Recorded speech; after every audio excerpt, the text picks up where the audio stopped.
All right, everybody, I got a treat for you. Laura Jedeed is a freelance journalist and a writer at firewalledmedia.com. She's written about conservative and far-right movements, and her work shows up, in places like The New Republic, Rolling Stone, and Politico. She is also a vet who served two tours in Afghanistan. Look, she writes powerfully, with a sense of urgency and a bit of humor. I think you'll like her writing. She joins us now in what I gotta say is a bit of a media explosion because of something that she wrote recently. So, Laura, welcome. Great to be here. Thank you.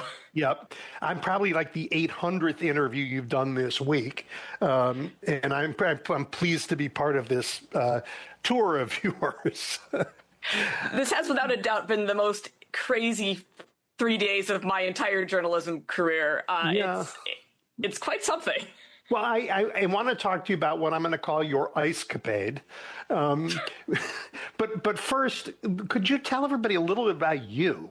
Because your own history is fascinating. Yeah. So I am. You did a pretty good job summing it up, I think. I joined the military right out of high school. I really thought the war on terror was a great thing at the time. This was 2005. I really believe we were bringing freedom and democracy to people who wanted it. And then when I got over there, when I deployed to Afghanistan, it became obvious very quickly that that was not the case, that I'd been lied to pretty severely. It made me wonder what else I'd been lied to about. And over the next several years, I changed a lot of what I believed. I've been a journalist for about 5 years now. A lot of what I do is informed by being able to, I remember very clearly believing something that I no longer do. And I know that people mostly people think they're doing the right thing. And I try very hard to convey what people really believe and then why if I think they're wrong, why that is. So this is an unusual piece for me. The ICE piece in some ways is not my usual thing. Okay. That's right. I mean, I've read a bunch of your stuff now, and it definitely stands out. But it met the moment. So why don't you tell people about it? Just if you don't mind. I know you've said it a bunch of times, but tell everybody what you did. Yeah, absolutely. So this started out, it was supposed to be a short article for Slate about an ICE hiring event out in Arlington, Texas. It was a 2-day expo. On-the-spot hiring was advertised. You could go in, submit your application, get screened, and then walk out, theoretically, with an offer for a job at ICE. So I put together a skills-based resume that was 100% accurate, that at first glance looks pretty good. And I assumed that I would get through the first round because, again, the essay, the resume looks pretty good. And then they would run any kind of check on me, type my name into any kind of computer, and realize very quickly that I am stridently against what ICE is doing, and I am very opposed to the Trump administration in almost every regard. I'm a very Googleable person. My name is extremely unique. That is how far I expected this to go. So I went in, not very crowded, considering the large arena they'd rented, did about a 6-minute interview that involved very basic questions like name, date of birth, time of service in the military, choice of home base, and that was it. I did talk to an ICE officer after that, but that was not part of the interview process. That was just something that we could do if we were curious about the job. So I did that. I hung out, took some notes, and then I left. And I assumed that would be the end of it. But it wasn't. For the first few days, I kept an eye out for a follow-up email, which they told me I might receive after they processed the application. It might not be the same day, they said. It might take a couple of days. So I kept an eye out, but then I got lax, and my inbox is a bit of a disaster, I'll confess it. So when they did send a tentative offer letter about 7 days later, I missed it. It went to the bottom of my inbox and might have stayed there forever, if not for what happened next. This tentative offer included, basically it said I needed to respond within 48 hours to indicate my interest, at which point I would need to submit a bunch of paperwork, which they sent me. Stuff like a medical exam, stuff like an affidavit that I've never been convicted of domestic violence, basic background check information, stuff like that. All very normal stuff. I never responded to it because I didn't see it. And that really should be where this story ends. But about a couple weeks later, I got an email that I did receive, that I did see, saying that I should go into LabCorp and take a drug test to go to the next portion, the next section of my ICE application to proceed to the next step. And this was unfortunate timing. Cannabis is legal in New York. I'd partaken about 6 days before the test date, but why not? I decided to do it. You never know what's going to happen. Worst case scenario, I waste some of ICE's budget. So I went in, I took the test, and then I waited to hear back. And at this point, I did expect to hear back because when you fail a drug test, they are supposed to call you. So I waited, I didn't hear back. And it occurred to me about 9 days later, I could just log into the ICE portal, the USA Jobs, and then go to ICE and see how my application is doing, which I did. And what I saw, and I have a video screen capture of this posted online on both X and Blue Sky. We'll get to that in a second. Yeah. Yes. Okay. Sorry. Yes. But it basically this portal it said that I had a final offer. It said that I had accepted the final offer, and that I had an entry on duty date, EOD, of September 30th. I was looking at this on October 3rd. So I had apparently been entered into ICE for 3 days and had no idea. I did not accept a final offer. I did not receive a final offer. I went to the portion of the application where you would expect them to talk about what paperwork you have and haven't done. And it listed my medical exam as complete as of October 6th, so 3 days in the future, and also my background check as complete 3 days in the future. To me, this is a bit distressing. Right. So they said, so you passed the drug test despite cannabis. Well, it just said initiated. It actually didn't have a result. I never did get the result of that drug test. But I don't they know. made an offer regardless.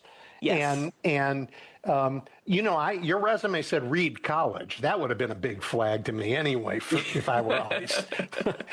but yes, right. You do a little bit of Googling, and you're not there. I mean, I guess they've hired worse, for sure. But your point is that the vetting process stinks. So you told everybody they hired you, and then what happened? Well, I wrote this article, and I expected it to be a big deal. I didn't expect it to blow up quite the way it did. It did blow up, and after about a day of it blowing up, DHS responded, and they called the story a lazy lie and said that they'd offered me a tentative. They explained the tentative selection letter process, which, as I just said, I did receive a tentative offer. That's the thing that happened, and that was very normal, but that's not what the article was about. Right. And then you now talk about what you posted, because you kind of outed them. Yeah, it was satisfying. I responded and also quoted with just, you sure about that? And then the screen capture of the video that I took of the ICE portal, which again, you can see online. And, look, if there's an alternate explanation, I'd love to hear it. It says, final offer accepted. It says EOD date September 30th. If those things mean something else, I'd love to know. I did reach out to ICE for comment before the story was published. They never got back to me. It's been a couple of days now since I posted that video, and DHS has been radio silent as far as any kind of response to what I think is pretty powerful proof that the lazy lie isn't on this end. Right. They're hiring anybody that can walk. It would appear so. Yeah. Wow. Well, I think you did us a favor.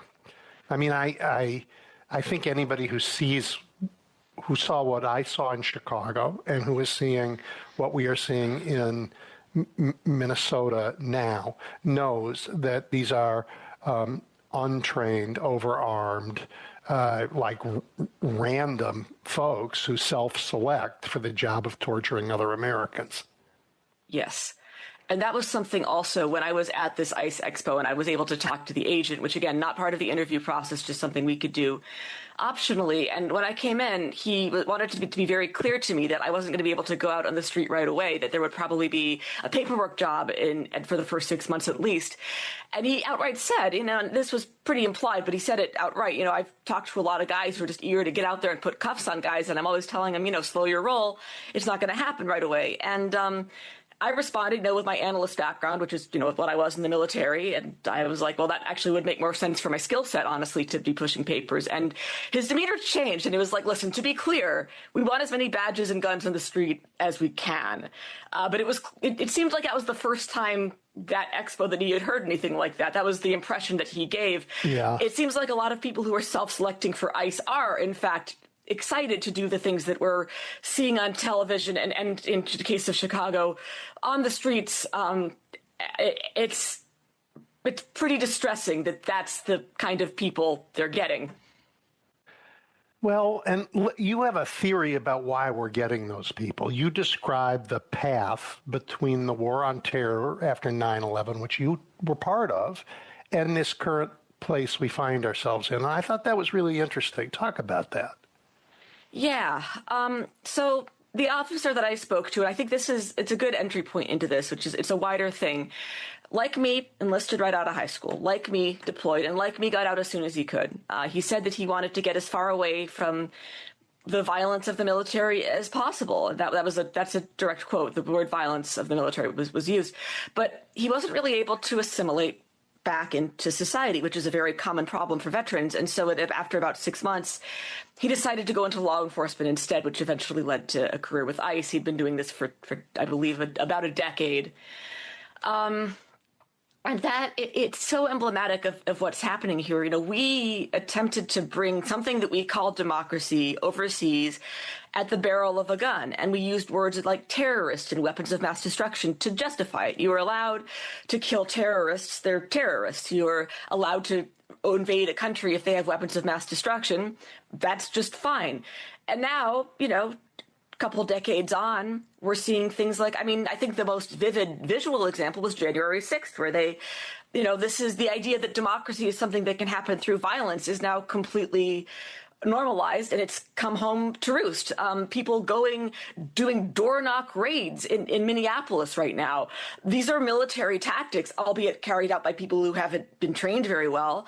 This is, I hate to say, I don't want this to happen. I love this country, but these are chickens coming home to roost. It's painful to see. Laura, you're describing, the arc you're describing is about the ideas that we put in place around the war on terror, that we can impose a view of democracy, that local culture doesn't matter, that force can create the rule of law somehow, all of these things. But is there also a trauma of service aspect of this?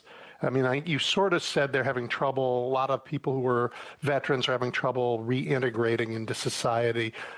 And I don't think we treated our vets very well. I think is it possible you're also talking about that?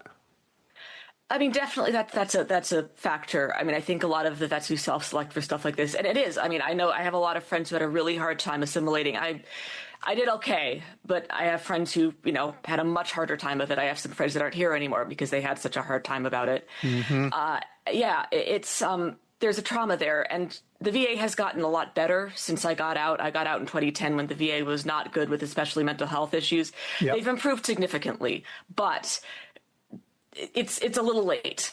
And you can't really undo damage that's done. I've heard the term moral injury recently, and I think it's a really good term. It's not necessarily the trauma of combat by itself, and it may not even involve combat, but the trauma of having gone to a place and done or seen things done that were wrong. And people's minds immediately go to things like massacres, but that's not even necessarily what I'm talking about. I was an intelligence collector and analyst. I did not see combat. I'm very upfront about that every time I write about my military experience.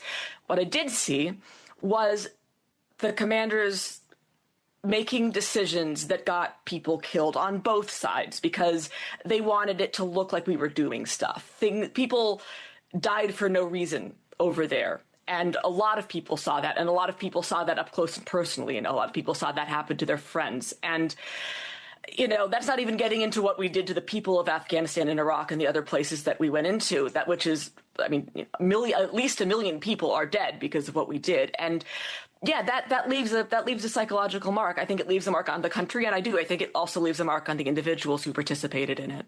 Yeah, and we are seeing some of that play out in their eagerness to join ICE and to do the thing that the government taught them to do, but now to our own people. Yeah, and I do want to be clear. I mean, it's a significant number of veterans. It's not negligible. It's also not all veterans. Some of the most radical lefties I've ever met have also been veterans. It can go a lot of different ways. I think disillusionment can break in several ways, but there's definitely a problem where you do have a militarized population who never wasn't able to reintegrate and is willing to wreak the same kind of violence here at home. Yeah, let me be clear. I agree with you. We are not talking about most vets who did incredible, brave, dangerous things on behalf of a country that asked them to do it. That is something that all of us honor, but it comes at a cost. And for some veterans, that cost is personal and plays out in destructive behavior afterwards. Yeah, I think that's exactly right. I think that's Laura, exactly the head of a university in Palestine, Birzeit University, told me once that people who are oppressed end up with some terrible antisocial behaviors. It creates some being oppressed creates some pathologies. But then he looked at me and he said, but being the oppressor creates pathologies in your population too. Yes, I think that's accurate. I think about the word brutalize sometimes. To make a brute of somebody. When you hurt somebody or when you are hurt, it does. I think it just has to lessen the amount of value that we place on human life because we see or are ourselves perpetrating that degradation. And I mean, of all people, that's somebody who would talk about an expert on that, somebody who has experienced that in Palestine. Absolutely. Yeah. Have you experienced any ongoing repercussions to this piece? I mean, are you being, I hate to ask this, but like, what does your Twitter feed look like? Well, people are a little bit upset. I mean, by and large, the response has been very positive. Of course, there are going to be people on X, the everything app that Elon has magically transformed, who are basically there's just not a lot they can say. The Copes to me are very funny. There is, they should have hired you because they respect diversity of opinion, which is very funny to me. I feel like that's self-evidently false. There are some people who have decided that I've lied by omission and this is a felony and I'm going to jail, which I'm sure is very fun for them to imagine, but untrue. And then of course, that this didn't happen. You're lying. But it's very hard because this is honestly, I mean, I care about this for reasons that have nothing to do with this, but even if I was the ICE's biggest fan, if I thought what they were doing was great, I would want ICE agents to be vetted. I would want for the people, if I was an ICE agent to my left and right, to have gone through vetting and training to make sure that they were the kind of people that you can trust. And so, honestly, I've really, more than anything, I've found the reaction very, very funny. In any other time period, the AHS's response would have been, we're going to look into this. This is concerning. We want to make sure this wasn't a one-time glitch. This is of concern. And it really is indicative of the time we live in, that the reaction was just apathy and rage. Like, how dare you say that we did something wrong? We would never do something wrong. Like, guys, you should be concerned about this too. But I mean, look, I've been on the internet for a long time. I've been controversial before. I'm pretty used to people yelling at me. It's fine. Okay. In the military and throughout in corporate America, in all kinds of situations, leadership matters. Leadership matters. And when you are, particularly in life and death situations, leadership matters enormously. And you certainly get trained on that in the Army. What do you think? How do you even think about being led by Kristi Noem.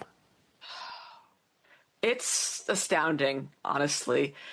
And yeah, that is, I mean, I think you're getting at something really important. I've done a few interviews at this point, and there was one where there was somebody else on it and them and the host were talking about how it might not be all ICE agents and we need to not jump to conclusions. And I don't think that's the right conversation to be having. Their leadership is cheerleading horrible violence, murder in the case of Renee Good. They are basically sending a very clear message to ICE, to everyone in the DHS, and to America that not only is this going to be tolerated, it's going to be celebrated. And I don't know how, I mean, this leadership, this is going to create, as if ICE wasn't already a cesspool of a culture that's had these problems long before Trump took office. Even without considering that, you have from the top a encouragement of this culture of violence against Americans, this desire to see the citizens of their own country as the enemy. It's sick stuff. Well, it began on day one of Trump's term when he pardoned all the January 6ers. Yes, it did. And I mean, and I agree that was a new chapter in just the idea that, yes, you can attack the institutions of America or the people of America, and it's fine. And also, in addition, this as not as a but as in addition, ICE has been a monstrous organization for many, many years. There were allegations of sexual assault in detention centers during Biden's term, of horrible abuses. For almost as long as it's existed, this organization, I think, is evil. And when people say abolish ICE, they don't necessarily mean no immigration enforcement, but this agency specifically, which was founded in 2003, has a real problem with culture that has gotten orders of magnitude worse since Trump took office in his second term. And I don't see how we redeem it. No, I agree with you. I think it has to be replaced. Absolutely replaced with something new that will do the job. Yeah. When you were deployed, was there any? Did you notice a NATO presence? Definitely in the larger bases, and I, of course, I had a worm's eye view of this. I was, the first time I was in Khost province to the east, the second time in Farah province to the west.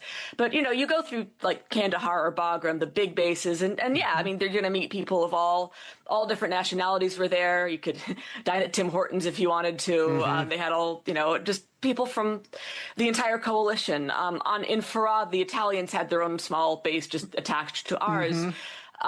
There was definitely a desire to present a united front, us and our allies, the coalition of the willing. And boy, howdy, has that tune changed over the past few months. I raise it because I want to ask you this. So you went to war because America was attacked and NATO was there with you in bases like in Kandahar. And now the United States is threatening to invade a NATO country. What do you and I don't know if you talk to other vets still, what's their feeling about this? I mean, I can tell you my feeling is that it's surreal. It's surreal, and it's just, I don't even have words for how strange repulsive and terrible it is to have turned on our own allies in this way. And over what? Over a war of expansion? This is not the country that I love. I mean, I consider myself a patriot. I love this country. I wouldn't be so mad at it if I didn't love it deeply. This is not something that I recognize. This is not an action that I can personally approve of. Certainly none of my friends like it. I mean, of course, I have a very select group of friends we select for, how we believe, and the people who disagree with me have largely fallen off the map for me. But it feels so contrary to everything that we've done over the past couple decades, at least in the sense of attacking our allies. Yeah, absolutely crazy. I mean, I want to hone in for a second on, you feel like the need to say, I love this country when you're criticizing the government. Being able to criticize the government is part of what people love about this country, and something that these guys want to take away. I am so proud of my fellow Chicagoans for what we did when ICE was here. I am so amazed at the courage of the people in Minneapolis and St. Paul for what they are doing every day now. I think there's so much. I mean, Bill Clinton said it, and he was right. There's nothing wrong with America that can't be fixed by what's right in America. I love that. I love that. And I've seen, I live in New York, so I haven't seen it on the ground. But watching the people of Chicago deal with this invasion, and now watching Minneapolis deal with something that's somehow even worse, knowing that, that may await more cities, and seeing, the absolute courage of everyday people who simply will not tolerate this. And you've captured it perfectly. There's almost no thing I can add to it. That's what I love about America. Yep. The people of America don't like being told what to do. And we're really seeing that. Unless they run big Fortune 500 companies or universities or or law firms. Yeah. Yes. And have houses on Martha's Vineyard, once you get a certain amount of power, whose mortgages they're worried about. Yeah. Yeah. No.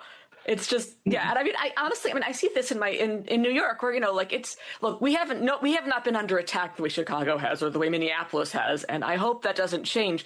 But like many cities, ICE is present. ICE conducts raids. And I've seen it in my own city, where everyday people who they're not radicals. They're not, these are just people going to work or going about their lives who just will not take it, will yell, will scream, will do what they can to stop it. And that is the spirit of this country. And, Trump and his cronies want to take this mantle of Americans and patriots. They're the real Americans. No, they are not. No, they are not. Those are the real Americans. That's right.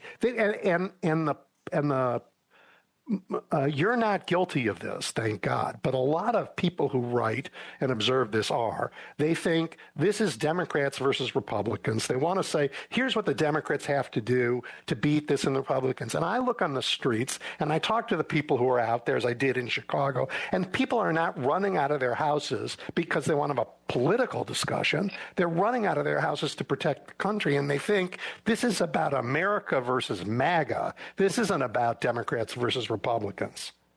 Yeah, completely agree. And frankly, thank God it isn't, because the National Democratic Party has let us down so completely that it truly does boggle the mind how badly they have met this moment. They have not met this moment at all. It's everyday people who have met this moment, and everyday people who, frankly, have been let down by both parties. The reason Trump came to power is because people were fed up. Fascism, and I'm going to go ahead and call it that, is a bad solution to real problems. People are spiritually suffering. People are physically suffering. There's great material want at the same time that billionaires are hoovering up basically all of the money in the economy. People are scared and they're unhappy, and they've turned to a strongman, which has happened over and over again in history. Yeah. And the answer, people keep thinking, and less, thankfully, because I think it's becoming obvious this isn't true. Once we win the midterms, once we win 28, everything can go back to normal. There is no going back to normal. We did that in 2020. We tried to go back, and we just ended up back where we were. You can't go back. Back is what got us here. We have to go forward. We have to create a world that's better for people so that everybody, regardless of what their political affiliation is, can live a decent life. Yep. I think there is a governing majority to be cobbled together in America where we won't just swing back and forth. But the reasons for the back and forth, I believe, are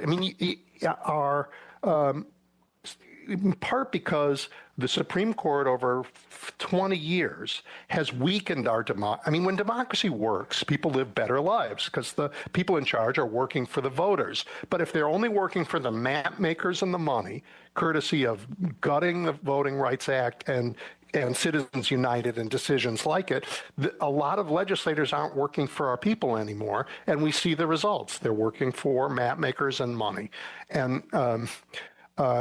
And so people are like, the democracy is not working for me. Well, it's not working because it's been weakened by people who never believed in it. And we have to shore it up in ways that we have not tried in a long, long time. Yeah. I couldn't agree more. Yeah, the disillusionment is huge. And I think, Citizens United especially is, and, even if people don't know that's why it isn't, they know that they know it's not working for them. Yep. Yeah. Talk about your piece, The Law of the Gun, because that was also fabulous. Yeah. Thank you. Yeah, this was just about, you know, we are dealing with an administration that does not recognize any law except for the law of who's in power. Stephen Miller has some incredible quotes. The man is brilliant at saying the quiet part out loud. I've never met anyone better at it.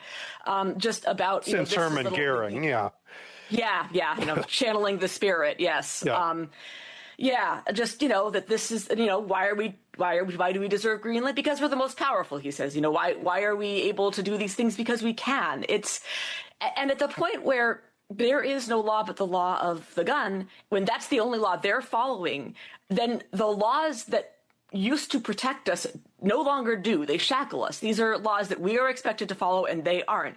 We're expected to play by the old rules and they aren't. And as horrifying as it is, I think that we have to look around us and understand that the laws, the league, America, as we understood it, is in fact over at this point. Trump has abolished it, and we can't sit back and wait for the laws that and the institutions that we've depended on to protect us anymore. I mean, this is not a vote. You cannot vote this out. You cannot legislate this out. These people are using force, and I don't see any other way to respond but in kind.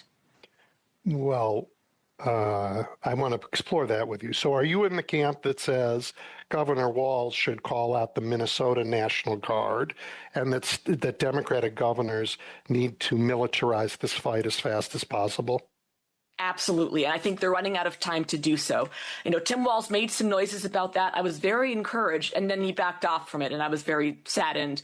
The thing is, there's no option where we just don't have any kind of unrest in the streets. The only question that remains to us is, will the National Guard be the ones fighting, or will it be the people? And if Tim Walz doesn't want the kind of violence that he keeps describing in the speeches he makes, this violence of all against all, the people, citizens fighting back against ICE by themselves, if they feel abandoned by the federal government while they're watching their neighbors be brutalized, disappeared, I mean, the descriptions that are coming out of Minneapolis are unreal. Unbelievably terrible. Yeah, terrifying. And you can't expect people, especially people with self-respect, to stand by and let that happen. Either you need to help them fight it with the National Guard and with whatever law enforcement is willing to take the side of the people, or you are going to get violence on the street. And I would much prefer the National Guard take care of this. It's a horrible option. People, when I say this, people accuse me of not understanding the gravity of the situation. I really do. I understand how horrible it is that we're at this point, and I wish we weren't. I knocked doors for Kamala Harris despite having huge disagreements with her because I didn't want to get to this point. But we are at this point. And we can't, the only other option is to knuckle under and become the kinds of people who can live in a society run by an authoritarian dictator. And I personally do not think that's the right answer. I'm not willing to live like that. Nobody should be. So I am not quite in your camp because I feel the power of a more Gandhi and Dr. King approach, which is what's going on today on the streets. And it is appalling. Americans are siding with the peaceful protesters every minute. My worry about the National Guard and about militarizing the fight is the Insurrection Act. And you were part of the U.S. military. You know that if ordered to take down a National Guard, they will and they can. And it would be an enormous bloodbath. And I don't know. I mean, I'm going to ask you the same thing I've asked every former and current military person I've ever talked to. Do you see any scenario where we could have a Tiananmen Square in the United States? Would the U.S. military fire on Americans? I hope not. I think, the military is not a very individualistic organization, but it is still made up of individuals at the end of the day. And I think the reason that Trump has kept Pete Hegseth in power, despite Pete Hegseth screwing up in almost every imaginable way and being a huge embarrassment, is because people like Hegseth and Kash Patel are willing to do the work of purging the people that they don't think will follow those orders. And I think those orders could come down, and I think that some soldiers could fire. But I also think that the most powerful people in the military aren't the generals. There's the supply sergeants. They're the people that make the majors who are pushing paperwork. They're the people on the ground actually doing the job. And what I would say, I don't expect the military to fully revolt against Trump. I don't expect a revolution in that way. What I do expect, if the military is called in, and it seems likely that they will be regardless of what the protesters do. Trump is talking about the Insurrection Act. I agree. Despite, well, I agree. Yeah. There's no chance he doesn't use it. Yep. No. But I think when he does, if he does, what we will all have the thought, is our military really this bad at everything? And the answer will be no. But soldiers are very good at sandbagging. It's a bit of a profession that we embrace and enjoy. And I think you're going to see a lot of sandbagging if it comes to that. I don't think, people didn't sign up to kill their fellow Americans. They signed up to keep the country safe, mostly. And I just, it's a nightmare scenario. I also want to point out, and again, I hope it doesn't come to this. Hard to convey how much I hope it doesn't come to this, but I watched us lose a war. The full might of the American military, the most powerful military in the world with all of this money, I watched us lose that war to people with AK-47s and fertilizer bombs and some RPGs. We have never won an insurgency a single time in our history as a country. And I do not think that would change if that insurgency was happening here at home with people's relatives, their friends, their neighbors. It's a nightmare scenario. And as much as Trump seems to want it, I'm not sure how many people are going to go along with it. Americans don't go along with it. Americans absolutely exactly. People who love this country and care about it. Yeah, but so just to go back to the National Guard approach, maybe, and some states we'll see. But the approach that we are currently taking, where ordinary Americans are risking their lives, and in the case of Renee Good, giving their lives for America, this is a very powerful check, and it is turned. If you believe the polling, it has turned the country against this fascist administration. It's led to Americans saying by now significant majorities that ICE should just be abolished. Things that were, that's a very fast change in public opinion.